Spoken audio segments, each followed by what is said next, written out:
Bem, muito bem. Então, olha só, nossa, quase 50 pessoas já, tipo, no ao vivo.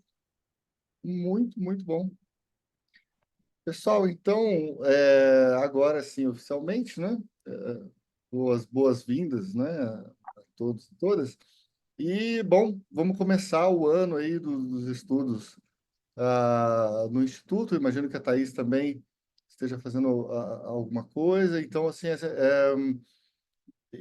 a ideia aqui, não é o seguinte: nós fizemos a leitura integral do livro O Brincar e a Realidade, do Winnicott. Está lá no nosso canal, assim, a gente tem assim, 35, acho que até mais encontros que nós fizemos. Era sempre nesse horário que a gente está agora, né? Então, quarta-feira às 11h30, a gente ficou assim, acho que um ano, talvez, nesse projeto de ler O Brincar e a Realidade, comentando, né? Então, me pareceu interessante a gente usar esse espaço para a gente tentar fazer um fechamento, não é, sobre esse livro e novas aberturas teóricas, agora para para isso que a gente chama a psicanálise contemporânea, não é? Sendo talvez um dos principais fundadores desse movimento, né, da psicanálise contemporânea, mas que a gente pode chamar talvez da psicanálise dos limites, não é? O André Green, né, que é um autor que eu gosto muito. Ele é um autor que não é muito fácil na maior parte dos livros dele, mas, como eu falei para vocês, esse é uma exceção. E ele está fazendo um comentário num congresso sobre o brincar e a realidade, né? Então chama o brincar e a reflexão na obra de Winnicott.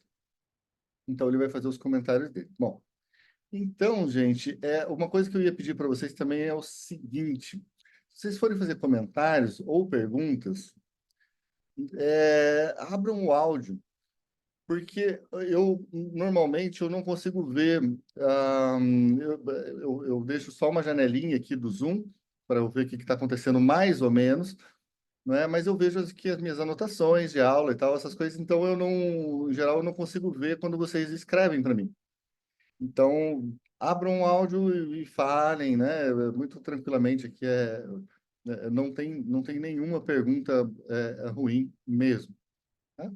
Então, vamos lá. Eu vou começar pelo seguinte. Ultimamente, eu sempre tenho gostado de trazer vinhetas clínicas, assim, quando os autores não trazem, porque como eu gosto de estudar, assim, sempre com as vinhetas, então eu acho que também é legal trazer isso para vocês. Não acho que toma muito tempo. E vamos ver se hoje a gente já chega em alguma, tá? Mas eu vou começar com algumas citações. Bom, as citações eu vou falar na página que está para mim aqui, mas eu acho que vocês, eu não sei se vai bater com a edição que vocês têm. Então, o mais importante é que vocês só prestem atenção porque são citações curtas, tá? Então, não se preocupe muito em tentar achar no texto, né? Deixe, né? Ali não tem nada que vai ser, que vocês não vão conseguir encontrar facilmente ali já no início do texto, tá? Então, aqui, a primeira citação, né, do Green sobre o Winnicott, e aí depois eu vou contextualizar, falar um pouquinho sobre o autor, tá? Mas eu quero começar com essas ideias que ele traz aqui primeiro, ok?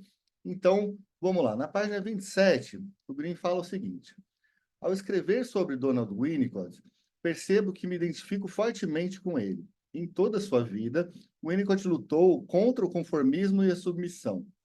Não é surpreendente que nunca tenha surgido uma escola winnicottiana e que ninguém se diga hoje o seu discípulo, até mesmo os mais íntimos. Bom, isso não tinha na época do Green, talvez hoje tem, né? A gente que tem escola winnicottiana, coisa e tal. Mas, enfim, de fato, ele não foi um autor que teve a intenção de fazer escola, não é? Isso muito justamente porque ele não concordava muito com essas ideias de ter discípulos, né, winnicottianos e tudo mais. Claro, tinha alunos, né, alguns muito eminentes, mas enfim. Como eu percebo, continuando a citação, como eu percebo que existe certa continuidade entre o Winnicott e mim mesmo, Não vou apresentar aqui um mero relato de suas ideias, embora eu acredite que ele tenha sido a mente mais criativa da psicanálise depois de Freud. Contudo, eu não acho, por exemplo, que o brincar seja arraigado ou profundamente influenciado pela relação mãe-bebê. É um conceito que o Winnicott não consideraria importante na análise, ah, com seus pacientes adultos. Ou seja, a ideia do brincar, embora a gente use muito isso hoje, a ideia do brincar com os pacientes adultos, mas que para o Green, o Winnicott ele não tinha essa intenção de usar tanto a ideia do brincar com os pacientes adultos. Né? E diz ele, para terminar, e provavelmente nem na sua própria análise. Tá? Então,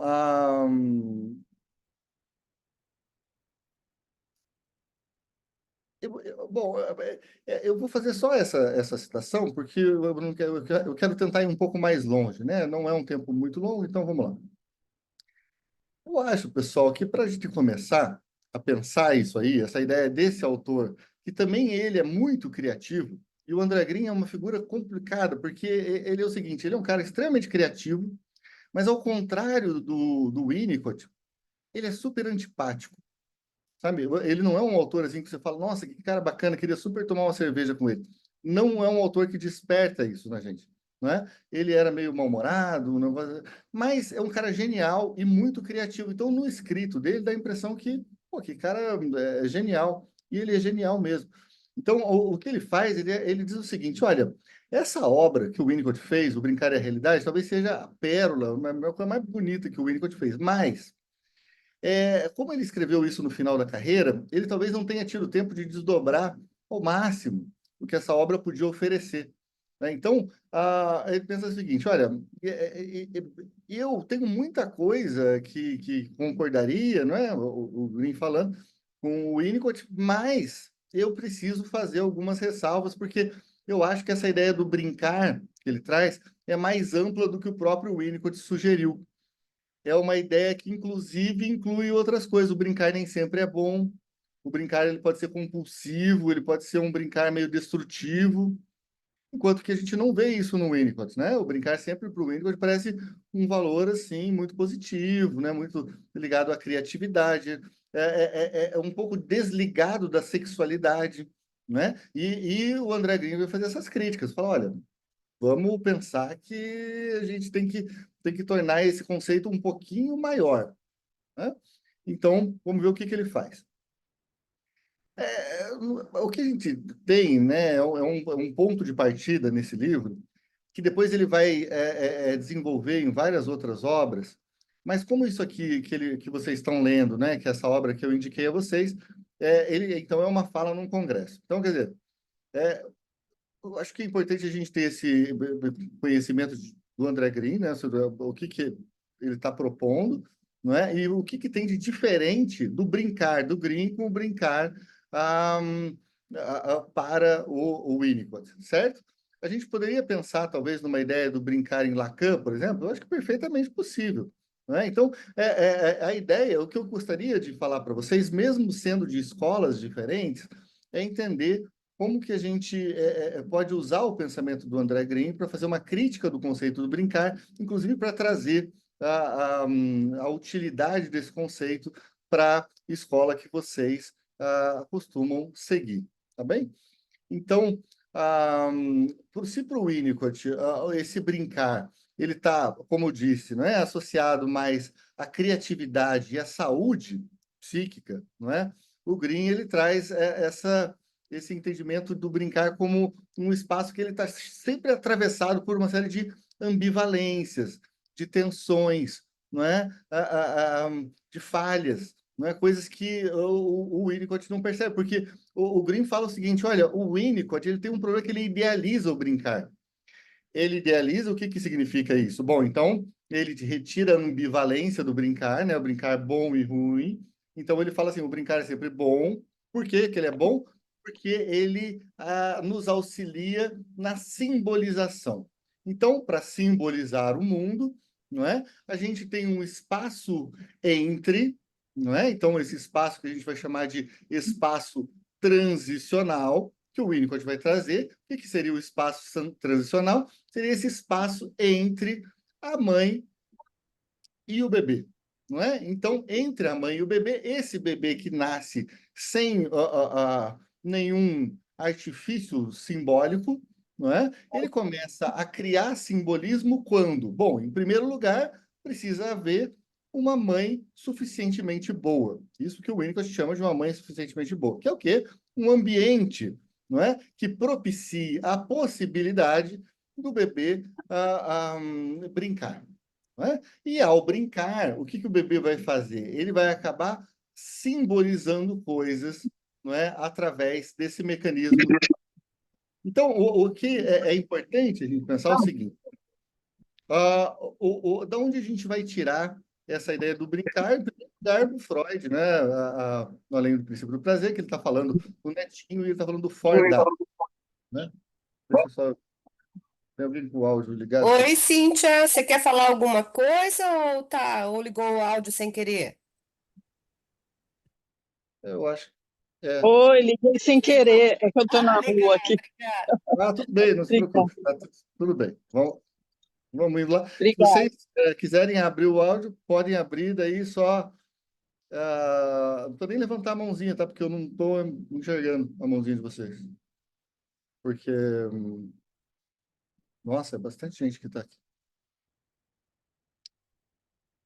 Então, pessoal, o que é essa ideia do brincar? Para vocês, isso é uma ideia familiar? É tranquilo? Toda essa ideia do espaço transicional, então, no Winnicott.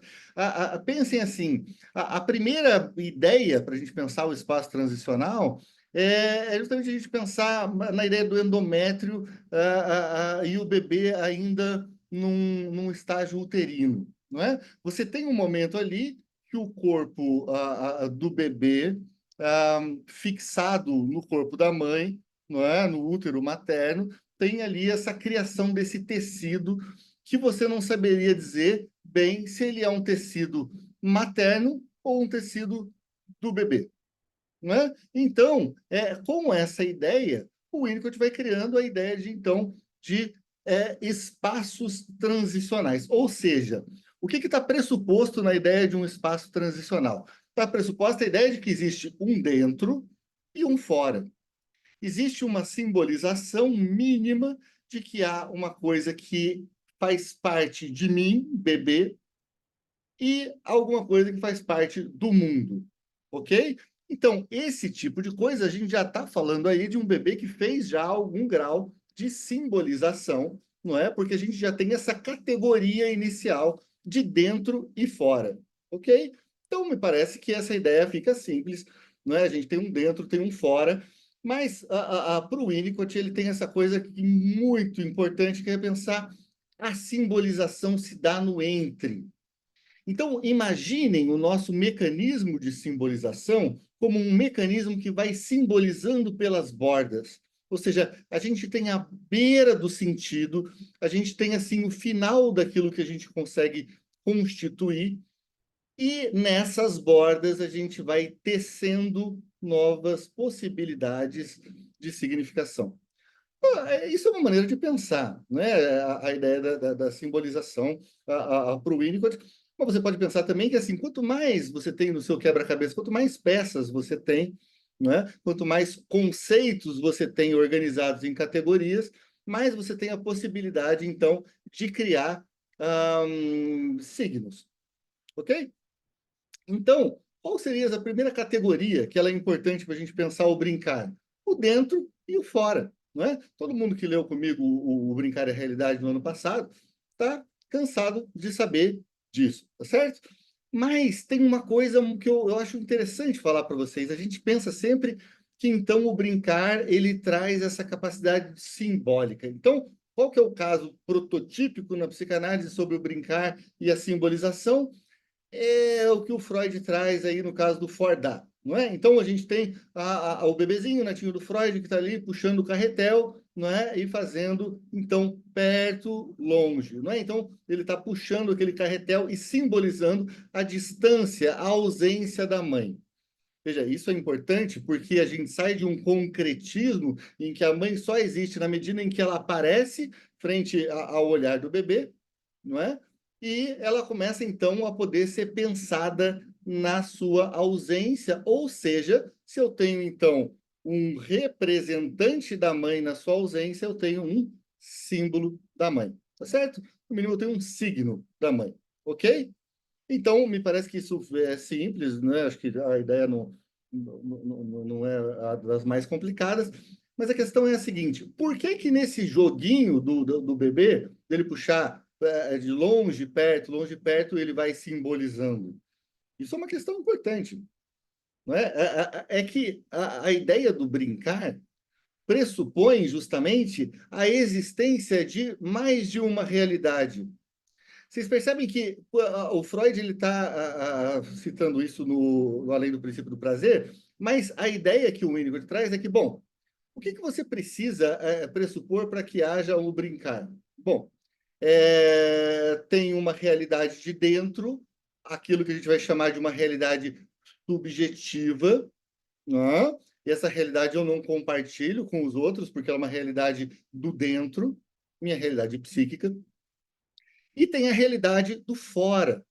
A realidade do fora é uma realidade que a gente costuma chamar de realidade objetiva, ou seja, aquilo que existe lá no mundo, lá fora, enfim, e que existe de uma maneira que, para o Winnicott, é importante a gente dizer isso, ela precisa ser descoberta e, paradoxalmente, ao ser descoberta, ela precisa ser também criada. Veja, então quer dizer que a realidade ela está lá fora, mas eu não dou essa realidade como certa de uma maneira realista. Veja que a epistemologia aqui não é um realismo. A gente tem uma realidade lá fora, mas essa realidade lá fora está para ser criada por mim. Ou seja, eu, o bebê, percebo o seio da mãe enquanto real, enquanto um objeto lá de fora, na medida em que eu o descubro barra crio. Pô, mas se eu descubro, é paradoxal. Ou eu descubro porque já existia lá fora, ou eu crio. O Winnicott fala, isso é paradoxal. E a gente precisa aceitar o paradoxo, porque é assim mesmo que funciona o brincar e a simbolização. Então, de tantas vezes que o seio da mãe se aproxima e vai embora, se aproxima e vai embora, em algum momento eu consigo pensar na presença do seio a sua ausência. Percebam, na presença do seio, a sua ausência. Não é que o seio faltou e eu lembro desse seio. Eu falo, não, não, não. É que enquanto eu estou com o seio, eu consigo alucinar a sua ausência. E porque eu alucino a ausência do seio, eu consigo então criar um representante, para a gente falar com as palavras mais freudianas, não é? Desse seio. Tá? Então, isso vai gerar um representante psíquico que, mesmo quando a mãe esteja longe, quando o seio esteja longe, eu consigo representar o seio. Tá bem? Então, basicamente, essa seria uma ideia assim, principal. Mas aí a gente fica pensando que, poxa, o brincar, essa coisa do joga para longe, puxa para perto, joga para longe, puxa para perto, isso vai causar o quê? Vai causar um tensionamento dos conceitos e vai causar uma outra coisa que eu acho que é fundamental dizer aqui, que é a criação da categoria. Por quê? Se a gente está dizendo, então, que a coisa está longe e depois ela está perto, você vai criando polaridades, você vai criando polos que, ao estarem opostos, não é? Você vai conseguindo fazer classificações entre perto e longe, e nesse brincar você vai criando, então, conceitos, ou seja, você vai conseguindo simbolizar as coisas do mundo. Tá bem? Então, gente, pode parecer meio complicado, mas vai complicar mais. Fiquem tranquilos. Com certeza, porque agora a gente vai falar o quê? Para o Winnicott, isso é sempre uma coisa boa. Por quê? Se você está simbolizando, não é justamente o princípio que a gente quer na psicanálise poder fazer com que os nossos pacientes aumentem as suas capacidades de simbolização? Não é isso? A gente não quer que eles simbolizem mais? Claro. Então, quer dizer, quanto mais o meu paciente é capaz de brincar, não é melhor? O Winnicott, sim, claro, porque ele está aumentando as suas construções de possibilidade de sentido, de possibilidade de conexão, de cadeia significante, não é o que vocês preferirem. Mas o André Green vai chegar e vai dizer o seguinte: olha, gente, tem um problema nesse conceito aí. Tem um problema porque esse brincar, que você pode pensar assim, olha, agora eu vou dar um exemplo mais típico do Winnicott. Imaginem que a criança ela está ali no cantinho da sala e ela está brincando de fazer comidinha. Está ali brincando de fazer comidinha. Aquilo ali é real para ela? Bom, nesse momento em que ela está brincando, ela está percebendo que tem uma realidade do brincar, tem uma realidade nessa... Porque senão não tem graça nenhuma. Concorda que não tem nenhuma brincadeira que tenha graça se você não entra no espírito da brincadeira? Ou seja, você vai jogar futebol, você precisa dar alguma atenção para a realidade do futebol. É um jogo, né? E tem aí regras e tudo mais, mas não vamos complicar ainda. Por outro lado, tem um mundo fora do futebol. E você sabe disso. Então, por exemplo, existe uma ideia bacana para a gente pensar no futebol, que é a ideia do fair play, por exemplo. O que é o fair play? É pensar, bom, de acordo com a regra do jogo, esse cara que caiu e a bola foi para fora, bom, a bola, se ele que jogou, ele é do outro time, então a bola vai ficar com o meu time. Mas é que ele caiu porque ele se machucou, ele não caiu porque ele perdeu a jogada. Aí você fala, bom, então pelo fair play, eu devolvo a bola para o outro lado. Por que eu sei disso? Porque eu consigo transitar entre duas realidades. A realidade do jogo de futebol e a realidade da empatia humana, né? Das nossas regras sociais, que são fora do jogo do futebol. Percebe? Ao mesmo tempo, simultaneamente, a pessoa, então, o sujeito está ali submetido a duas realidades simultâneas. E isso acontece, como eu estava dizendo para vocês, com a criancinha pequena brincando. Ela sabe perfeitamente que ela está ali jogando, né, brincando com as comidinhas e fazendo as coisas que ela está querendo fazer ali. Mas, se a mãe chamar para almoçar, não é? Então a mãe fala assim: meu filho, agora larga seu brinquedo, vamos almoçar. Bom, a criança ela não fala: meu Deus, me tiraram da realidade e agora. Não, as duas realidades são ok para ela. E ela consegue transitar entre uma e outra. Qual que é o grande problema e qual que é a grande psicotização que a gente enfrenta, não é, quando há um enrijecimento da realidade e a gente não percebe as realidades como construídas, criadas? Bom, aí a realidade é uma só. Quem é que tem a realidade como sendo uma só? O fanático.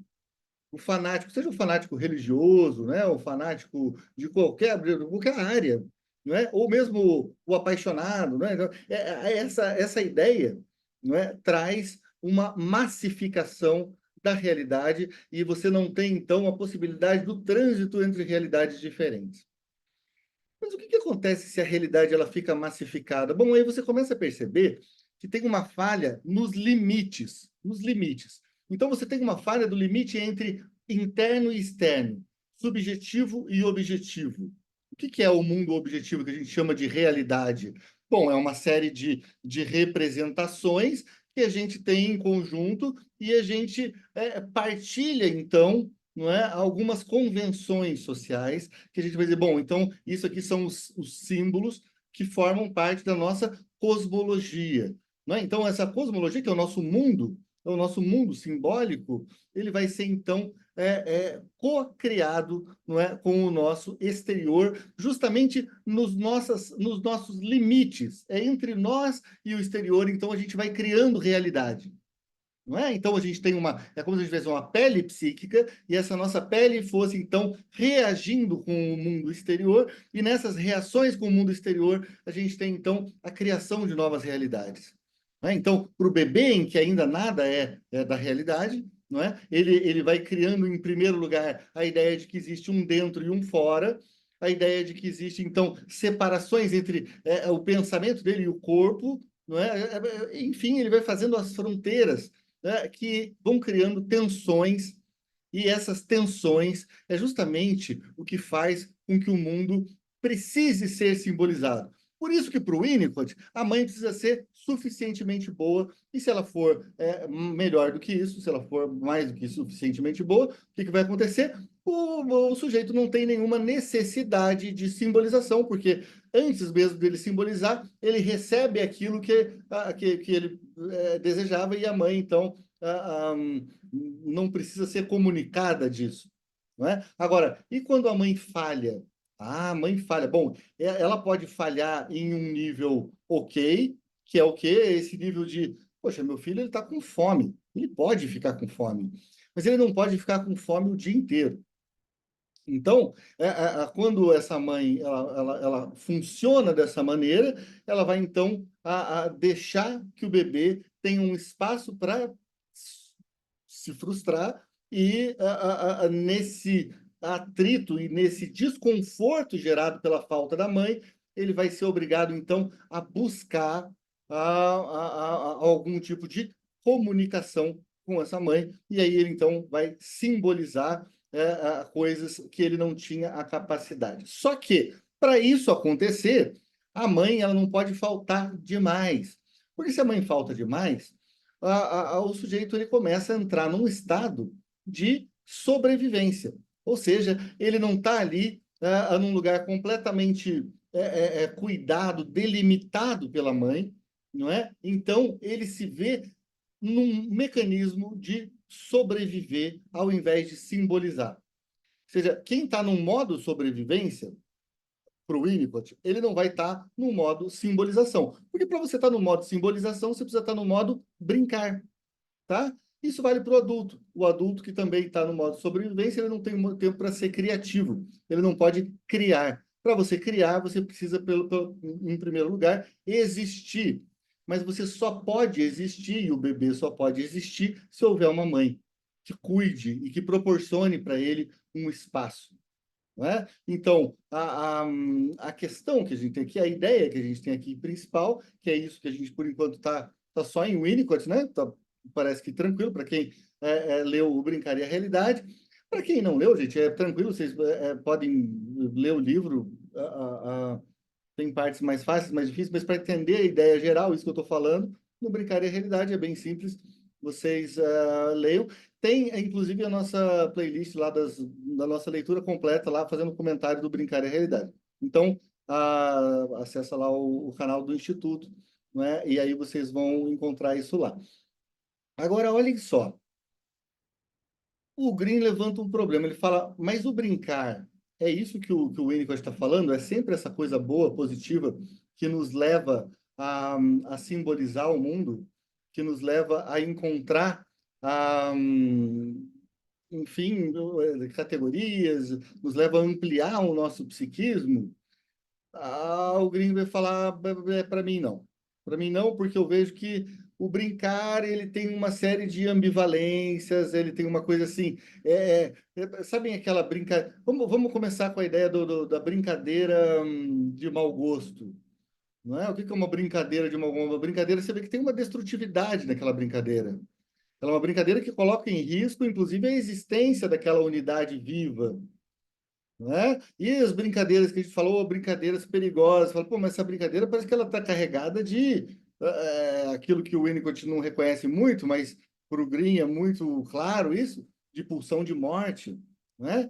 Que brincadeiras carregadas de pulsão de morte que a gente pode imaginar? Nossa, tem muitas, né? Ou seja, por exemplo, alguém que salta com aqueles, enfim, eu não sei nem o nome, aqueles artefato para você voar, enfim. Parapente? Pode ser o parapente. Eu tinha imaginado aquela coisa menorzinha ainda, que é só o cara fica parecendo um morcego voando.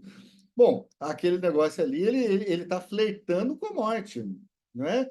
Mas você pode dizer, não, mas ainda assim é vida, porque ele tá assim. Tudo bem. Mas vamos pensar então naquela brincadeirinha, né, que coloque, por exemplo, talvez a existência de um casal meio que em suspenso, não é? Aquelas brincadeiras assim, meio brincadeira de mau gosto. É brincar, não é brincar? É um brincar, mas também é outra coisa, também é destruição, não é? Então, e quando a gente pensa nos atos de destruição mesmo, por exemplo, você vai lá e vê o UFC. É brincar? É, mas também é outra coisa? Também é outra coisa. Isso, a roleta russa, que o próprio autor também fala. Essa ideia da roleta russa, ela é um brincar? É, mas ao mesmo tempo, se cai na bala ali, pô, o cara estoura a cabeça do outro. Então, é brincar, mas também é matar.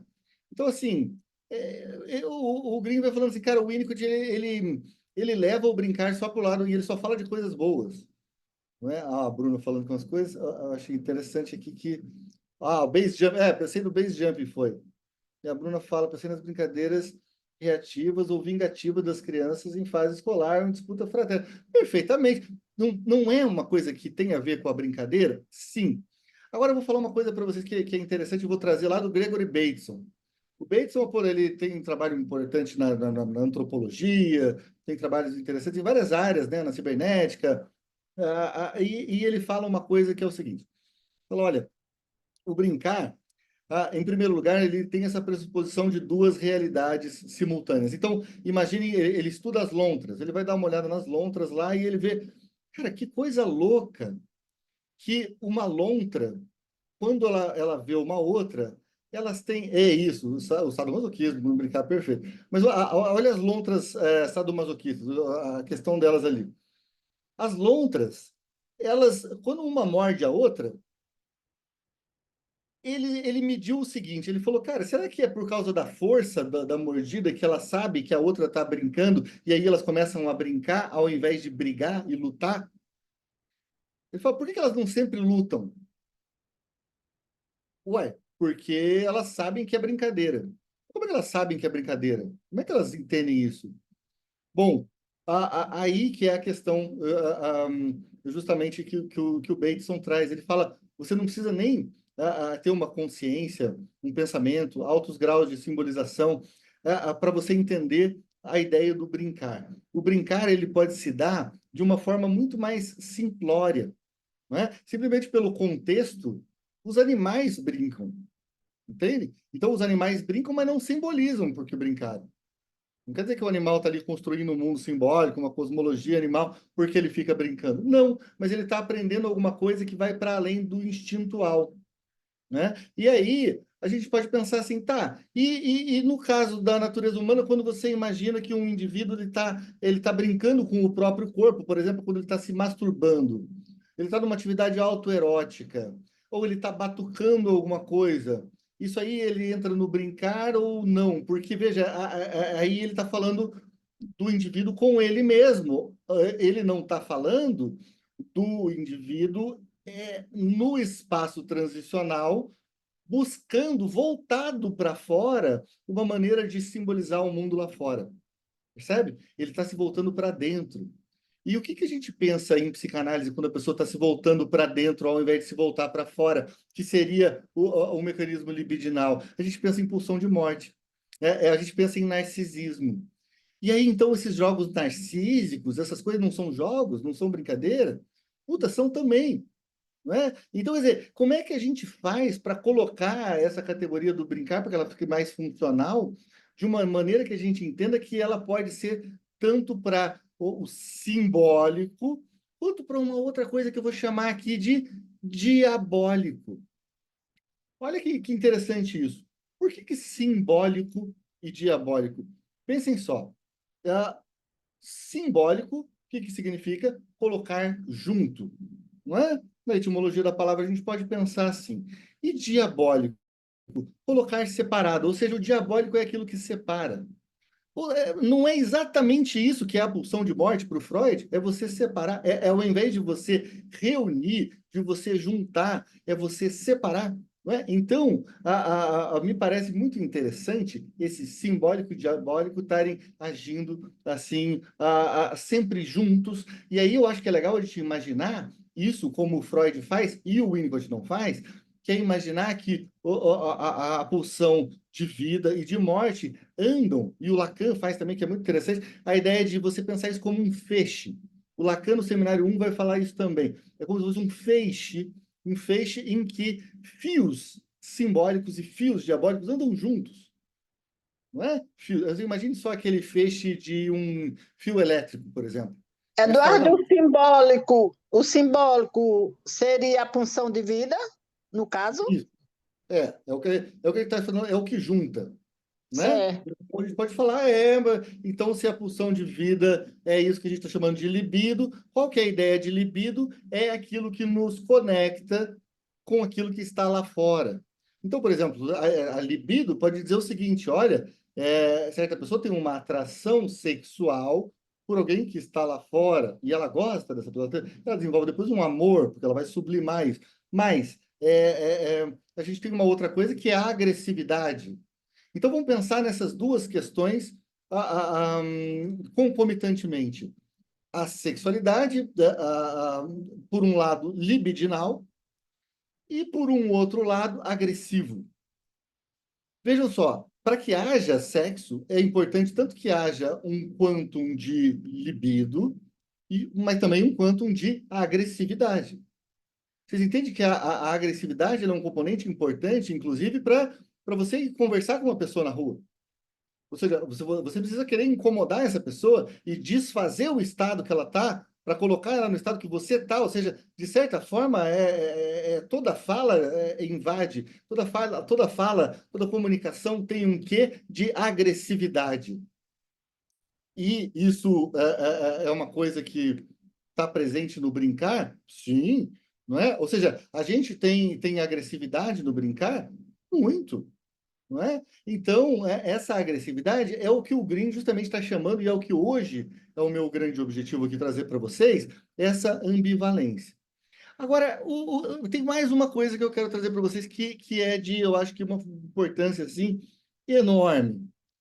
O que o Winnicott fala? Ele fala, olha, para haver o brincar, que para ele, não é? Então é sempre essa coisa boa, no sentido da simbolização, sentido da pulsão de vida, que ele não vai chamar de pulsão de vida, porque ele não chama de pulsão de nada, e ele não gosta do termo pulsão de morte de jeito nenhum, porque ele acha que tudo é uma coisa que tem a ver com a vida, o que tudo bem, não vejo problema nenhum em pensar isso, como mesmo a agressividade tendo a ver também com a vida, né?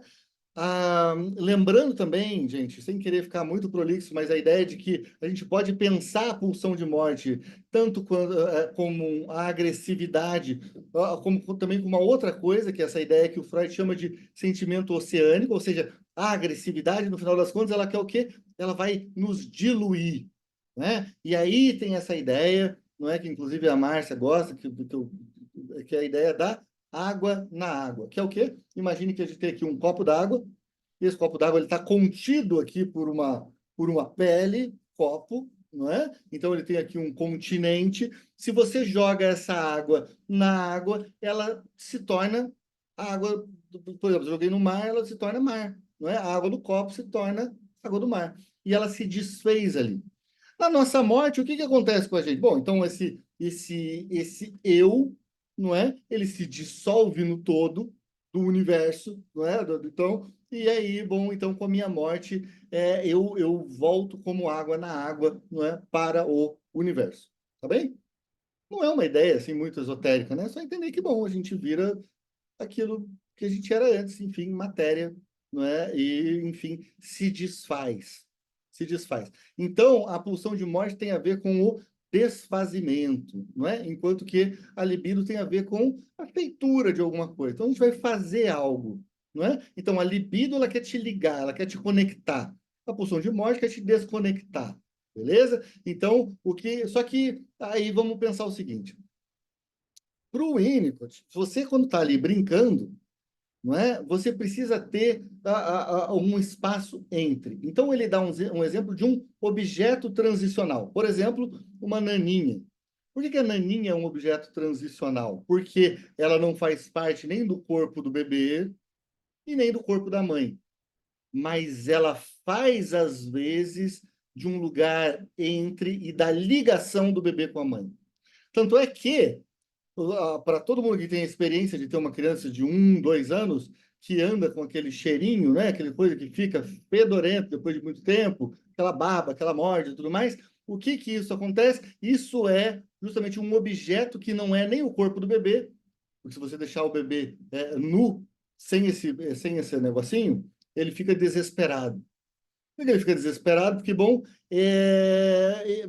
enfim, ele precisava da presença da mãe, mas se a mãe sai de perto, ele se desespera, tá? Então, e aí, por que que por causa desse paninho não se desespera? Porque o paninho começa a fazer, às vezes, da relação visual dele com a mãe, da relação olfativa dele com a mãe. Tem o Aquele cheiro da paninho, mãe também, né? o cheiro da mãe, foi justamente. Para que entenda que aí a questão do cheiro, eu acho que até ela é mais íntima, inclusive. Porque o cheiro de fato fica ali, o cheiro da mãe está ali fisicamente como um índice da mãe. Não é? Então, se a gente for pensar Uma, em categorias semióticas, o cheiro da mãe é um índice. Mas a naninha, ela não necessariamente ela precisa ter uma característica indicial. Ela só precisa ser proto-simbolizada, eu estou inventando aqui, não existe, mas ela precisa ser pré-simbolizada através dessa coisa, esse espaço que vai se criando. Então, você tem primeiro um objeto, depois você vê que tem um espaço. E o que é esse espaço que é importante a gente pensar? O bebê começa a se sentir seguro, porque ele sabe que se ele gritar, a mãe vai aparecer. Entende? O problema é aquele bebê traumatizado, porque daí ele não sabe se ele gritar, a mãe vai aparecer. E aí o que que ele faz? Ele tenta sobreviver. Ele entra, como eu falei para vocês, no modo sobrevivência, ou seja, ele não é capaz de criar o mundo, porque ele está tentando simplesmente se manter da maneira possível e integrada numa coisa só, numa pele só. Certo? Essa Eduardo, pele que a gente vai chamar de pele psíquica. Oi, essa pode falar. coisa que você fala do bebê traumatizado, ele é bebê, ele vem traumatizado de onde? Do nascimento, é? Aí eu acho que a gente tem muita coisa bacana sobre isso. A gente, para o Ferenzi, por exemplo, a gente tem o bebê traumatizado por constituição, né? A gente tem a ideia de que o bebê ele já é dividido em continentes. Então ele fala que é como se a gente tivesse ilhas oceânicas e ilhas continentais. Não é? Então, essa ideia eu acho uma ideia muito bonita do texto da Jogondar, ela vai trazer o Deleuze, é uma coisa bem bacana, e eu nem sei se isso está realmente no texto do Ferenczi, ou só é porque nesse texto eu achei tão boa a figuração que eu estou já atribuindo ao Ferenczi. Mas a ideia é a seguinte, você pode imaginar o traumatizado como, por exemplo, a lagartixa que, ao ser presa, ela solta, não é, aquela cauda, não é, que continua lá se rebatendo e tal, e ela então sobrevive. Ela sobrevive mais amputada. Hum? Então, é como se o nosso psiquismo também tivesse esse tipo de amputação. A gente abre mão de uma parte que é dolorosa demais. Exatamente, Helena, autotomia. Perfeitamente. E a autotomia, não é? É um mecanismo que a gente pode chamar de autoplástico, tá? Isso que a gente faz, isso mesmo, Bruno, é a clivagem, não é? É um mecanismo que é totalmente diferente do recalque, não é? Porque o recalque ele vai acontecer porque ali Não há um está sinal vindo de para cá, angústia, não. pois não? Enfim, o recalque ele vai ter um sinal de angústia, a gente não vai entrar nisso agora, mas vocês entendem que é como se o recalque fosse um corte que a gente faz, então, horizontalmente, enquanto que a clivagem a gente pode imaginar, só para ilustrar, como um corte que a gente faz verticalmente. Ou seja, essa parte que era o do sofrimento indizível, imagine só o bebê que ficou lá chorando por 2 dias no berço.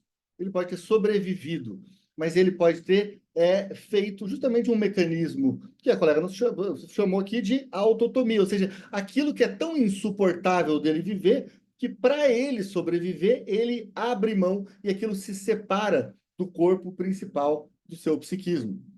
Por outro lado, vejam só, o Ferenczi ele tem a ideia de que você já vem clivado por natureza. Porque para início de conversa, a gente já vem de fontes diferentes, que a gente não é vem de uma parte paterna, de uma parte materna. Só isso já é, enfim, enfim, uma junção. Se você desfizer, não é? Você tem então uma coisa clivada. Então, é como se a gente tivesse ilhas que não se desprenderam do continente principal. Elas já nasceram como continentes diferentes. Entende? Continentes que eu estou dizendo são continentes geográficos mesmo, assim, diferentes do nosso psiquismo. Entende? Então, é como se nós, por natureza, já fôssemos cindidos. E nós somos mesmo. Entende? Então, uma outra coisa que a gente pode pensar como uma cisão, que, apesar de não ser propriamente originária, é a cisão que a gente tem ao entrar na linguagem, não é? Que a gente pode chamar de certa forma, de uma castração, ou seja, a gente não tem um pedaço, não é, do corpo. Essa ideia que eu falei para vocês da lagartixa, a gente pode imaginar, a lagartixa abre mão da sua cauda, mas ao mesmo tempo o menininho abre mão do seu falo, não é? Por exemplo, da sua forma fálica mais integral. Por quê?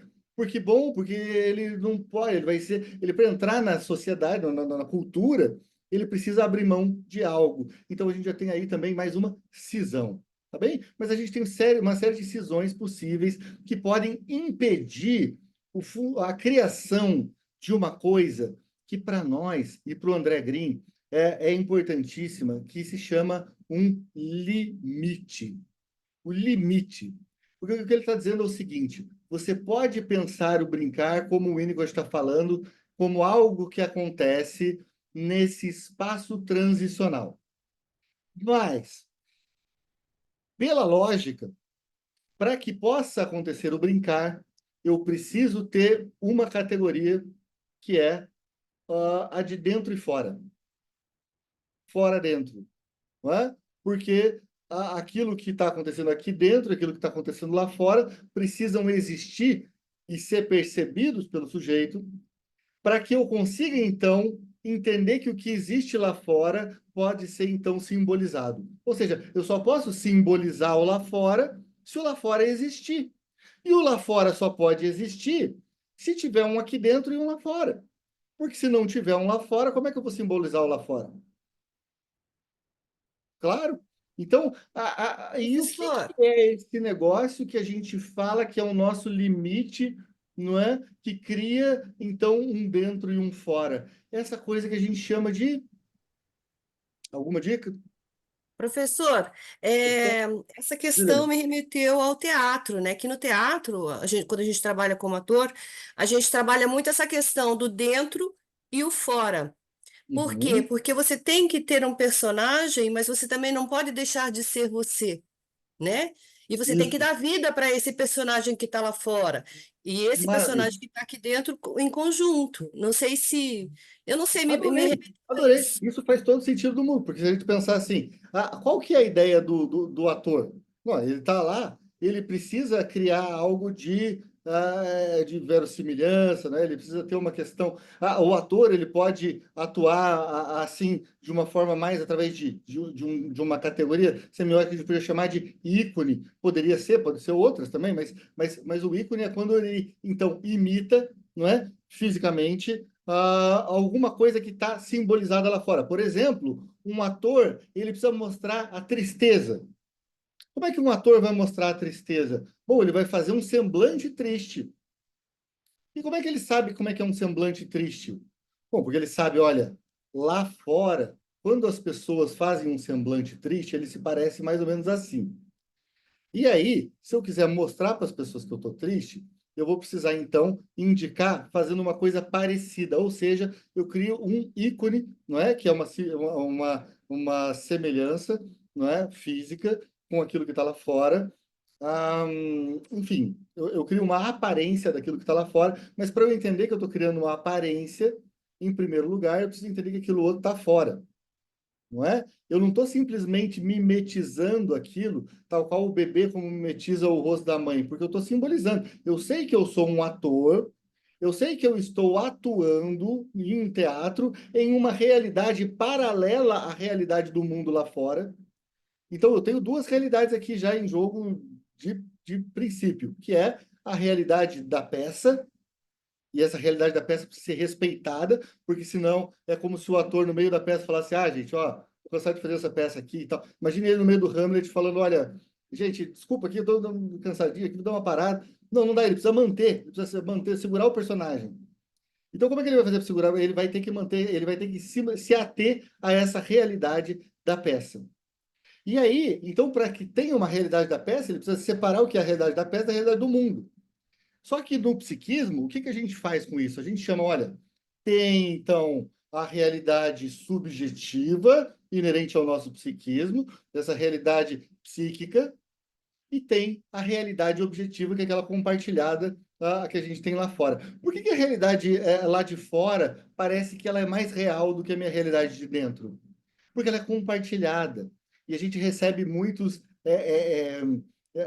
ideias que vêm de fora, que parece assim, eu compartilho com você, ó, fogos e tudo mais. Não sei se apareceu para vocês aí, mas isso aí são os efeitos especiais do Windows. Então, a ideia é, você... Vocês estão ouvindo, gente? Estou meio travado a imagem aqui. Não, mas tá ok. Tá normal. A realidade de fora, não é? Ela só pode existir se existir a realidade de dentro. Mas imaginem que vocês fiquem num apartamento. Cláudio, eu já te passo. Vou terminar só esse exemplo aí. Que é assim, você está num apartamento durante muitos dias sozinho. Então, você está com quem? Com a tua realidade psíquica. Beleza? O que que acontece? Você fica ali durante uma semana trancado no apartamento sem falar com ninguém. Quando você desce o prédio e vai falar com o porteiro, sei lá, você fala com o porteiro, até te soa meio estranho a voz do porteiro depois de 6 dias sem ouvir ninguém. A tua voz te soa estranha, porque você ficou 6 dias sem ouvir a tua voz. Quando ela aparece, ela fala, mas será que essa voz está sendo real? Não está? Ou seja, a nossa realidade é posta em jogo todo o tempo. O que que mantém a nossa realidade objetiva funcionando? O que mantém a nossa realidade objetiva funcionando é que a gente recebe nas interações face a face que a gente tem, desde que a gente nasce, olhando para a cara da nossa mãe, mas depois olhando para a cara do porteiro, para as pessoas do ônibus, para todo mundo, você tem aquela ideia de que, não, eu não estou completamente, sei lá, eu não saí nu à rua, ou o mundo não sofreu um apocalipse zumbi, porque senão as pessoas iam estar com caras diferentes. Então eu busco confirmações nas faces das pessoas com quem eu tenho contato. Por isso eu tenho mais segurança de que aquela realidade lá fora é real mesmo. E a minha realidade interna, eu preciso lidar comigo mesmo para entender que essa minha realidade psíquica, ela é uma realidade que tem substância, certo? Ela é real também, não é? Em geral, a gente fala, não, gente, isso não é real, isso é coisa da minha cabeça, não é? Então, é uma diferença que a gente faz entre o mundo lá fora e o mundo real. Qual que é a diferença do quando a gente chama que há uma loucura? Pô, na loucura não tem essa coisa de, não, gente, isso aí é uma coisa da minha cabeça e tem a realidade lá fora. A pessoa pode até aprender isso cognitivamente, mas para ela, a voz que ela escuta persecutoriamente, ela é uma voz que aparece real para ela, tá? Então ela não consegue fazer essa distinção, ela não consegue sentir essa distinção, tá? Então essa coisa entre o dentro e o fora fica muito borrado porque eu não tenho um limite. Então eu preciso ter um limite para eu poder ter isso que o Winnicott vai chamar de brincar. E o que vai acontecer comigo se eu não tiver o limite? Eu já falo para vocês. Primeiro, eu vou passar a palavra para Cláudio. Fala, Cláudio. Tô aqui me coçando, né, Eduardo? Opa! Ia falar exatamente essa coisa da loucura, né? No caso da esquizofrenia, por exemplo, esse limite não, né? Enfim, essa realidade interna, ela toma conta absolutamente, né? Então não tem esse dentro e fora. Essa coisa do brincar fica prejudicada, porque não tem o contorno exatamente, né? Perfeitamente, não tem o contorno. Boa, Isso. não tem o limite, não tem a pele, não é? Porque se a Isso. gente pensar no corpo, em geral a gente fala assim, qual que é a coisa que separa o nosso dentro e o nosso fora do corpo? A borda é interessante, né, Helena? A borda, inclusive, a gente pode pensar isso num sentido bem lacaniano e tal. Essa ideia de que, bom, existe um dentro e um fora da linguagem. Mas entre o dentro e o fora da linguagem tem as bordas. É lindo esse termo da borda, eu acho muito bom, não é? Porque é justamente nas bordas que o sujeito pode ir brincando, porque é a borda que tem o contato do dentro com o fora, não é isso? Então vejam só, e isso não é curiosidade assim, besta, é muito interessante pensar que o bebê, como nasce como um perverso polimorfo, como é que ele vai, então, jogando com o mundo? Bom, ele vai jogando, ele tem uma organização genital? Ainda não. Então, o que ele tem é uma série de lugares que fazem com que o fora, separado pela pele dele, se conecte com o dentro, que são justamente o que são os orifícios. Não é? Então, por isso a gente tem uma fase anal, não é? A gente tem uma fase anal e uma organização anal da realidade. A gente pode dizer, uma fase oral, e aí a gente tem uma organização oral da realidade. Como é que a realidade é organizada oralmente? Bom, ou eu devoro, ou eu não devoro, não é? Ou eu mordo, destruo, ou não destruo. Então, assim, são questões que vão fazendo a criação de uma realidade. Só que essa realidade oral, ela é depois seguida por uma realidade anal, que depois é seguida por uma realidade fálica. Entende? Então, a questão é que elas são sobrepostas, elas não deixam de acontecer. O problema é que quando eu estou muito angustiado, e o que é estar muito angustiado? Está nas beiras do sentido, ou seja, para além daquilo não tem sentido, para além daquilo eu não consigo significar. Então, o que eu faço? Eu tento encontrar para o outro lado. Ou seja, eu retorno à última organização da realidade em que eu encontrei sentido. Ou seja, se eu estou na fase fálica, eu retorno para uma organização anal, por exemplo. Entende? Porque era uma maneira de organizar a realidade que parece que funcionava. Então, a neurose obsessiva pode ser uma coisa assim. Entende? Mas o que a gente vai tentar o tempo inteiro é imaginar que o sujeito ele tem uma compulsão e uma compulsão à simbolização. O sujeito ele se dá muito mal com a impossibilidade de simbolizar. Não é? Até um dos motivos que ele vai para a análise é entender, bom, eu tenho nada, não é? Mas aí a gente pode perceber, é fácil ou é difícil o sujeito, o paciente de vocês falar, de fato isso não tem nenhum sentido na minha vida, eu vou deixar isso quieto. É assim? Não, cara, isso aí a gente fala, cara, isso é no final da análise, se der certo, der tudo certo, eu vou, então, me haver com o nada, com a falta de sentido, com as bordas, não é? Com a angústia. Porque a angústia é justamente esse afeto que nos acomete quando a gente chega na falta de sentido. É bom a angústia? Não, é um sentimento doloroso. Não é? Então, o que eu estou dizendo para vocês é que o que a gente faz para lidar com a angústia? Se nós tivermos limites, a gente pode fazer uma coisa que é brincar, sabe? Brincar. Olha só. E aí, esse brincar, ele pode tomar várias formas. Que é, por exemplo, imagine só que vocês ficaram tristes, terminaram com a namorada, com o namorado, e aí, de repente, vai lá, fica em posição fetal, agarrado no travesseiro e fazendo carinho no travesseiro. O que é fazendo carinho no travesseiro? Sei lá, você tá, tu imagina, adolescente, terminou, tá lá, abraçado, e ela está, de certa forma, corporalmente jogando com aquela ideia de um corpo perdido. Esse corpo pelo qual ela está enlutada. Então, o luto, ele vai ser feito através do quê? Através do brincar. E para que você precisa de, então, para poder fazer o luto? Precisa de limites. Você precisa entender, em primeiro lugar, que aquilo que morreu lá fora não é você. Foi realmente um outro que morreu lá fora. Foi o teu objeto de amor. É aquele lugar onde você depositava a tua pulsão que recaía sobre aquele objeto. O que acontece quando a gente não consegue ter, para fazer o luto, essa ideia de que aquilo era lá fora, no objeto que eu amava, e não em mim mesmo? Bom, então, é aquilo que o Freud vai dizer no Luto e Melancolia, que é a sombra do objeto recai sobre o eu.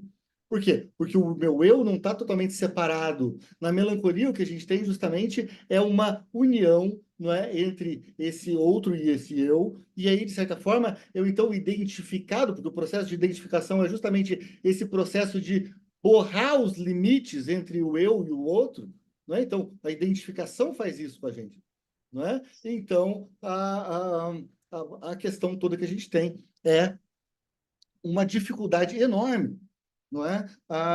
Para se desfazer, não é? Para desinvestir libidinalmente desse outro, porque esse outro, no fundo, sou eu, e esse eu, ele de fato fica cindido, e a pulsão agressiva que era voltada, assim como a pulsão amorosa que era voltada para esse outro, a pulsão agressiva é voltada para mim mesmo, enquanto a pulsão amorosa é voltada para o outro idealizado, ou seja, para o outro misturado, ou seja, para o outro com as barreiras desfeitas. E aí, o que a gente tem, então, na melancolia, na depressão? Né? A gente tem, então, um ódio contra si mesmo, ou uma desvalorização de si mesmo. Essa desvalorização que, originalmente, era voltada para o outro, mas a gente não tem os limites. Ok. Mas e aí, o que a gente está querendo dizer, então, quando a gente está agora falando sobre o brincar, não é, e os seus limites, não é, a teoria, os limites da teoria do Winnicott? Bom, aqui a gente tem um problema que é justamente para o Green, né, ele traz a ideia, né, de que o brincar ele pode ser destrutivo. Ele nem sempre cria símbolo, ele pode desfazer, ele pode... e olha, eu vou perguntar para vocês uma coisa. A pulsão, essa pulsão destrutiva, ela é sempre negativa do ponto de vista da criatividade? O que vocês acham? Não, né, gente? Porque vocês imaginam que se a gente não destruir certas coisas, a gente não consegue construir outras. Entende? Por exemplo, você não consegue criar em termos amorosos, muitas vezes, se você não se desfizer de um laço, de um vínculo libidinar que você tinha anteriormente. Não é? Em psicanálise também, a gente não conseguiria fazer isso que o Freud vai chamar de construções em análise, ou mesmo uma certa elaboração, se a gente pensar só em juntar, juntar, juntar, juntar coisas. Não, a gente precisa quebrar coisas também. A gente precisa se desfazer de vínculos. A gente não precisa só fazer vínculos. Então, um mundo só de libido, no fundo, é um buraco negro. O que a gente precisa é de um movimento, que daí eu acho muito importante, até que os lacanianos usam muito, que é a ideia do pulsional. Né? E essa pulsão é o quê? Para fora, para dentro, para fora, para dentro. Ou seja, esse movimento duplo, ambivalente das nossas pulsões. Não é? Esse me separo, me reúno, me separo, me reúno, me separo, me reúno. O que eu estou fazendo? Brincando. E esse brincar pulsional, que é justamente, ele tem um componente, então, que o Winnicott desconsidera, mas que o Green acha importante, que é o componente da pulsão de Monge, que é o que separa, que é o diabólico, enquanto o outro é o simbólico. Tá? Então, isso, enfim, são os nossos primeiros passos por aqui. Tá? Então, eu acho que se isso ficou suficiente hoje, com mais a ideia que eu preciso que vocês deixem fixa, que é essa de só posso brincar se eu souber a diferença do dentro e do fora. Eu preciso ter essa primeira categoria criada.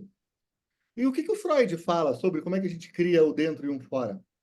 Ele fala, olha, a gente precisa de uma fase que a gente vai chamar de narcisismo primário, não é? Onde as coisas vão estar voltadas e a gente vai receber do mundo. Lembra a ideia do Sua Majestade, o bebê? Então, a gente vai receber do mundo uma série de afetos, né? Uma série de componentes libidinais que vêm de fora, que ainda não é simbolizada pelo bebê, mas é sentida, e depois passa a começar a ser simbolizada, e aquilo vai formando uma coisa que a gente vai chamar de eu. Bem, esse eu, então, é justamente essa membrana, essa película que separa o dentro do fora. E tem um autor que eu gosto demais, e eu ainda vou trazer isso para vocês com mais detalhes em algum momento, que é o Didier Anzier, que tem esse livro que chama Eu, Pele. Né? Então, essa ideia de pele e suas porosidades, ela é muito importante, né? Porque a pele é justamente aquilo que separa o dentro e o fora, e a gente pode dizer que a pele, para o Didier Anzier, ela é similar, não é a mesma coisa conceitualmente, mas ela é similar ao que o André Green vai chamar de limite. Então, para todo mundo aqui, a gente precisa ter uma coisa que é um envelope psíquico. Um envelope psíquico para quê? Para a gente poder guardar atributos. Que veja só, bastaria dizer assim, olha, eu, tá, mas você é o quê? O que tem em você? Como você é? Bom, então eu estou começando a colocar coisas dentro desse envelope, dentro desse envoltório, dentro desse continente, não é, para o Bion. Que é essa ideia de que eu vou então colocando características. Eu sou, em primeiro lugar, eu preciso me sentir como sendo uma coisa boa. sabe? Porque se eu não consigo me sentir uma coisa boa, não é? Se eu só consigo me sentir uma coisa ruim, bom, enfim, parece que eu vou, claro, cair nesse quadro que a gente vai chamar de melancolia, porque eu vou estar me identificando com as coisas ruins e persecutórias lá de fora, que era bom que eu tenha um pensamento persecutório, porque veja, em primeiro lugar, e a Melanie Klein deixa isso muito claro, eu acho importantíssimo, que a ideia de a cisão é fundamental. Não saber cindir é um problemão. Porque, veja só, eu preciso ter a ideia de que tem um lá dentro e um lá fora, e eu preciso acreditar que esse aqui dentro é bom. Então, o que eu faço com aquela coisa que tem de ruim de mim? Essa minha coisa odiosa? Projeto. Eu projeto. Projeto por quê? Porque eu cindi e projetei do outro, um objeto que está lá fora. Porque daí aqui dentro eu consigo dizer, não, aqui dentro é bom. Aqui dentro está o que está bom e lá fora está o que está ruim. Porque lá fora, para o bebê, ele é sentido como o que está ruim, é o que é o desconforto, é o que aumenta a tensão. E para o Freud, de acordo com o princípio do prazer, tudo que aumenta a tensão é o ruim, não é? É visto como o desprazer. O prazer é o quê? Aquilo que reduz a tensão. Não é? E é fácil a gente pensar isso, por exemplo, quando você vai urinar, por exemplo. Você está lá com uma tensão, não é? Na bexiga e aquilo é desprazeroso e você tem o prazer de urinar, não é assim? Então, a mesma coisa, enfim, tem os caracteres do orgasmo, da defecação, todas essas coisas que a gente possa imaginar, que a gente faz essas mediações entre dentro e fora. Mas vocês percebem como o princípio do prazer, no final das contas, ele já nos induz, e é o que o Freud já percebeu desde o princípio, leiam as pulsões de seus destinos. E vejam que lá você já consegue perceber que, na verdade, também o outro livro, que é a Introdução ao Narcisismo, são os dois, o outro texto, né? São os dois ensaios que eu acho que mais levam a essa compreensão, que é essa ideia de que, então, aquilo que eu consigo me desfazer, por exemplo, da pressão na bexiga, por exemplo, diminuir a pressão. Bom, ótimo. Só pelo fato de eu ter entendido que eu tive um prazer quando eu me livrei de algo no meu corpo, então então existe um corpo. Então existe um dentro desse corpo e um fora. E quando passa de dentro para fora, aí eu tenho uma liberação de tensão. Ótimo. Quando o bebê precisa, então, até gerou de novo os nossos efeitos visuais aqui.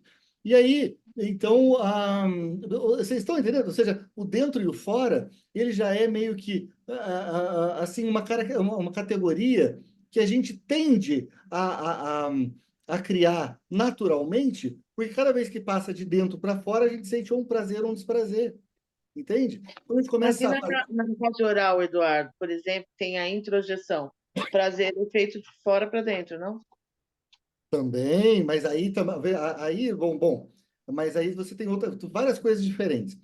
A introjeção também é importantíssima, mas o que o bebê está querendo introjetar? O bom, o seio que está lá fora, Sim, né? Aquilo que o completa. Ele está Aham. fazendo, ele está buscando, não é? Aquilo que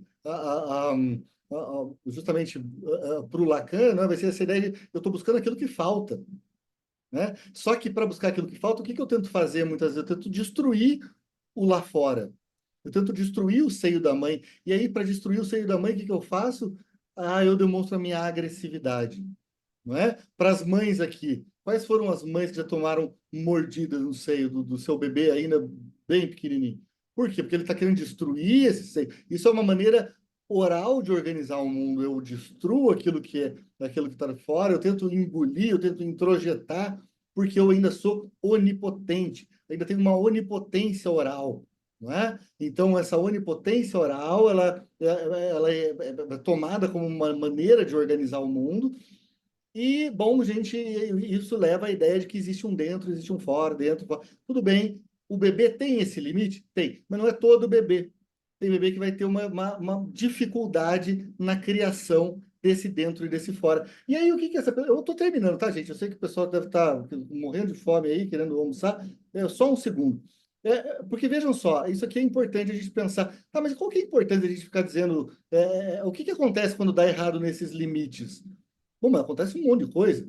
Inclusive, eu vou mostrar para vocês, eu fiz uma lista assim, de possibilidades psicopatológicas que se dá justamente pela falha dos limites. E aí vocês me digam o seguinte, isso aqui se parece com a psicopatologia contemporânea ou vocês acham que a gente deveria ficar realmente pensando só em termos de neurose, ou de neurose, psicose e perversão, ou dizer assim, não, a psicanálise ela só serve para neurose, ou seja, para recalque. A psicanálise não tem nada a ver com essa ideia de limites que eu estou falando, com essa coisa de dentro e fora.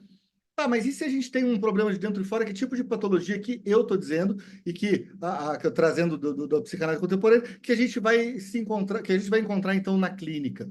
E aí vocês vejam se isso tem alguma relevância, não é? Por exemplo, estados de angústia intrusiva, não é? Ou seja, quando eu penso que aquilo que o outro está dizendo, está falando, no fundo está vindo de mim, eu estou me sentindo invadido pelo outro.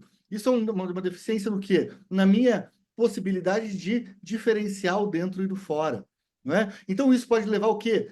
A uma ansiedade generalizada, a uma fobia social, essa ideia de que se eu sair, o mundo, não é? Esse fora, e a gente pode pensar nessas questões de neurose narcísica, duas fobias que são muito comuns, que é uma delas, a claustrofobia, que é essa coisa de eu vou ser engolido pela mãe, por exemplo, ou a gente pode pensar numa agorafobia, ou seja, eu vou me perder no mundo. Mas, de qualquer forma, a gente está mostrando que aqui a pulsão de morte que surge pela impossibilidade que eu tenho de criar limites. Porque quando eu tenho limites, eu posso sair com o meu corpo lá fora, porque eu tenho uma pele suficientemente porosa para poder encostar no mundo lá fora. Não é? Então, é aquela ideia de que quando alguém... se você estiver em carne viva, ou seja, você está sem pele, você fica em carne viva. Você vai tomar um banho, você sente o quê? Dor. Alguém vai te fazer carinho, você sente o quê? Dor.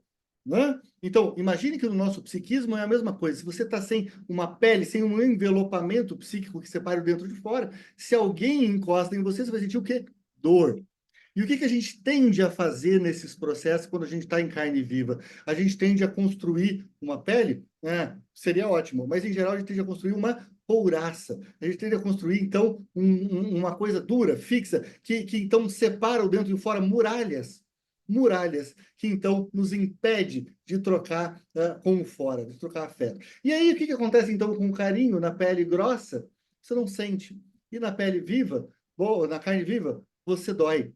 Então, o que a gente precisa? A gente precisa de pele, porque daí você tendo pele, você tem uma separação do dentro-fora, que é um limite suficientemente bom, ou seja, ele tem porosidades, a pele sua, a pele, ela recebe os estímulos de fora, e se alguém te bater, vai doer, mas você não vai ficar completamente desestruturado, porque você tem alguma proteção do fora. Então, você pode sair à rua.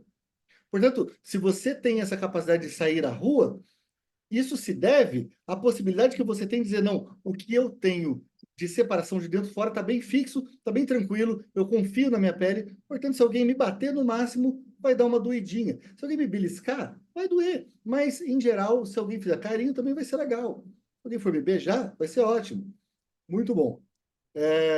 Eu já aprendi que é assim que você faz para desencadear enfim, esses fogos aí. Eu não sei se aparece para vocês também, ou só aparece para mim, aparece para todo mundo, né? Estou tentando agora aparecer. Só que ele nunca acontece quando eu quero. Tipo, sempre são coisas assim bem aleatórias. Então, gente, entende? Isso é uma das questões. Outra coisa, então eu tenho a fobia social, tá bom. E a confusão de dentro e fora, o que mais pode levar? A uma dependência emocional intensa, por exemplo, nesses quadros que a gente vai chamar de personalidade borderline. Não é? Então, a gente fala, essa pessoa ela tem uma dependência afetiva. Não é que ela tem uma dependência afetiva, é que ela fica num estado fusional em que não existe bem um dentro e fora dela em relação ao objeto amado. Entende? Ela não é que ela ama uma coisa que está fora. Ela não, ela ama alguém que, como um bebê e uma mãe podem estar numa fusão, não é? E aí, até para o pessoal do Lacan também, eu acho que é bom de entender isso, é aquela ideia da mãe, não é? Quando devora o seu filho. Imagine uma mãe devoradora de filho. Como é que é a imagem para o Lacan? Não é? É uma mãe, crocodilo, jacaré, uma coisa que fala assim, que é assim, você precisa colocar justamente o que separa a boca da mãe, que não permite que a mãe devore o filho. Para o Lacan vai se chamar justamente o significante do nome do pai. Isso é muito interessante, porque justamente por que o significante do nome do pai vai formar uma divisão entre uma coisa e outra, porque ele é um símbolo. Enquanto símbolo, ele forma um símbolo fundante de outros símbolos, e então você vai produzir o que a gente está chamando de simbólico, que é justamente o limite psíquico que a gente tem entre dentro e fora. Faz sentido para vocês? Algum lacaniano fica contra isso? Acho que não, né, gente? Eu estou tentando... Essa parte eu acho que fica muito boa para todo mundo. Vê como é que eu gosto do Lacan também. Eu sempre trago o Lacan, né? Amor e ódio, mas mais amor, muito mais amor. E eu acho bom que seja amor e ódio, porque senão seria aquela coisa idealizada. Se fosse idealizado, estava massificado e eu estava perdido. E vocês também, né? Aí vira igreja. Então, na igreja, a gente fala bem, fala mal, fica puto, sonha com o Lacan. Eu sempre... Bom, agora faz tempo que eu não tenho sonhado com o Lacan, mas o ano passado eu sonhei. E ele bateu no meu ombro e falou que estava tudo bem. Falei, então tá bom. E é engraçado que ele vestido de camiseta, assim, aquelas camisetas praianas, assim, nem imagina, né? O Lacanzão, assim, tipo, camiseta de praia. Tudo bem, cara, tranquilo. Falei, beleza, valeu. Então, gente, o que mais? O que mais? Personalidade borderline. Parece muito na clínica? Pô, muito. Sofrimento ligado, assim, à rigidez dos limites psíquicos. Aí a gente já está falando daquela pele grossa, ao invés da pele fina demais. Então, a gente pode imaginar a ideia do isolamento emocional, não é? A pessoa que fica muito isolada e não consegue estabelecer conexões afetivas com o outro, porque cada conexão afetiva que vai aparecer, você fala, isso aí vai para o lado da minha carne viva, então é melhor eu deixar eles fora do muro lá. Então, eu vou melhor ficar sozinho, não estabelecer vínculos libidinais com ninguém. Não é? Quadros de compulsividade, de obsessividade. Não é? Então, assim, essa rigidez de limites vai aparecer como? Né? Nessa tentativa de controlar essa coisa que dentro é caótica. Percebe assim, as crianças que, em geral, tiveram famílias muito caóticas, e você fala, nossa, mas ela já era um adultinho desde pequena e depois virou um obsessivinho. Sim, porque você controlou o caos interno, construindo uma barreira gigantesca, não é que tirou toda a tua espontaneidade do self, enfim, vocês podem chamar como quiserem, mas tirou a tua espontaneidade em relação ao lá fora, e aí você virou um obsessivo. Você é o cara que anota todas as questões que você vai falar na análise, porque você não quer correr o risco de se perder nas tuas limites com o analista e de repente o analista tocar em alguma coisa que te dói demais. Então a tua pele fica grossa, você constrói uma bolha zona para você viver e você tenta viver dentro dessa bolha zona. Mas é uma bolha zona artificial, mal feita, feita por uma criancinha que tentou fazer artificialmente essa pele que ela não tinha, porque ela não pôde construir isso com o cuidado materno, com o cuidado, enfim, do ambiente. E aí o que ela fez? Ela foi para o mundo endurecida, enrijecida, porque ela precisou criar isso artificialmente. E aí a gente vai ver depois com o Winnicott essa ideia do falso self e tudo mais, mas que por enquanto basta a gente pensar nesses termos, tá? E a gente já está terminando, mas só outras ideias, eu vou falar bem rápido. A depressão, a alexitimia, né? Essa coisa, essa dificuldade em reconhecer e expressar emoções também, que vai aparecer nesses transtornos psicossomáticos, né? Isso tem a ver com limites? Tem. Quando você não sabe o limite entre o corpo e a mente, o que a gente tem? O sintoma psicossomático. Então, quer dizer, isso tem a ver com o limite, entende? Ah, mas tem a ver com recalque também, porque eu ouvi falar que na histeria e, bom, ouvi falar primeiro que na neurose obsessiva, cara, é uma neurose, então eu sei bem o limite entre eu e o outro. Ah, sim, mas você sabe, mas você não sabe completamente. O que a psicanálise contemporânea está tentando fazer aqui? É falar, tá, é isso mesmo, Freud tem toda a razão, tem toda a questão do recalque, vamos por aí. Mas tem uma questão, a gente não vai conseguir fazer isso de forma completa se a gente não levar em conta os aspectos que são não neuróticos. Ou seja, os aspectos que são pré-neuróticos, são esses aspectos que têm a ver com limites. Né? Então, é o limite entre o dentro e o fora, é o limite entre o corpo e o pensamento, não é? E aí, então, esse limite simbolizado faz com que eu não faça com que uma coisa da minha mente passe para o meu corpo. Mas se eu não tenho limite, passa. E aí eu vou ter sintomas. E aí, assim, você completa a tese freudiana da histeria. Você percebe, bom, isso aí tem uma questão importante, não é? Então, a ideia da psicanálise contemporânea não é negar a psicanálise nem do Freud, nem do Lacan, nem de ninguém, é justamente você acrescentar essa coisinha a mais que é, vamos pensar os limites. Porque é só quando a gente tem limites que a gente consegue simbolizar. Porque o limite, no final das contas, é esse primeiro símbolo. Eu, inclusive, me arriscaria a dizer que esse limite seria talvez aquilo que mais se assemelharia numa psicanálise lacaniana a isso que a gente está chamando de significante nome do pai. Não é? Mas é o significante fundante, não é? O ponto de Capitonê, que ele está falando assim, que a partir desse significante, então, você consegue criar outras cadeias de significante, tá? Mas em outras psicanálises, então, que fora lacaniana, vocês podem pensar da maneira como vocês quiserem. Aliás, vocês, enfim, fiquem muito à vontade para pensarem, para criarem a psicanálise de vocês, porque o que a gente quer não é uma psicanálise encoraçada, não é uma psicanálise cheia de limites teóricos, ou seja, aqui dentro está certo, lá fora está errado. A gente quer o quê? Uma psicanálise que possa transpirar. É uma psicanálise que reconheça seus limites, reconheça sua pele, que saiba o que tem dentro, o que tem fora, o que tem de bom, o que tem de ruim, que tenha um papel social, que lute por ele, mas que, enfim, que possa sair à rua, né, sem ter medo de, enfim, se perder na multidão e tudo mais, mas uma psicanálise que, de toda forma, seja envelopada de uma maneira suficientemente porosa.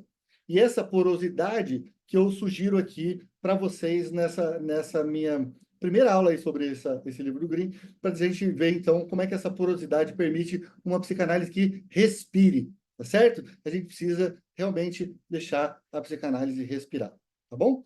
E era isso hoje, pessoal. Espero que tenha sido proveitoso para vocês. Fiquem à vontade, façam perguntas lá no grupo e tal, e, enfim, para mim também. Vamos manter contato, tá bom? Acho muito legal. E assim, cara, sinceramente, fiquei muito lisonjeado de ter, há pouco tempo, né? Que agora a gente matou o almoço de todo mundo, mas há pouco tempo estava com umas 80 pessoas no negócio. Caralho, nunca vi isso. Muito bom. Para ver o André Green, cara. Tipo, o André Green é chato, mas eu falando sobre o André Green, eu espero que não seja chato. Tá bom? Um abração, pessoal. Tudo de bom para vocês e até semana Obrigada, Eduardo. Foi excelente a Até aula. mais. que vem. Até. Gratidão, professor. Tchau, tchau. Tudo de Boa bom. tarde, pessoal.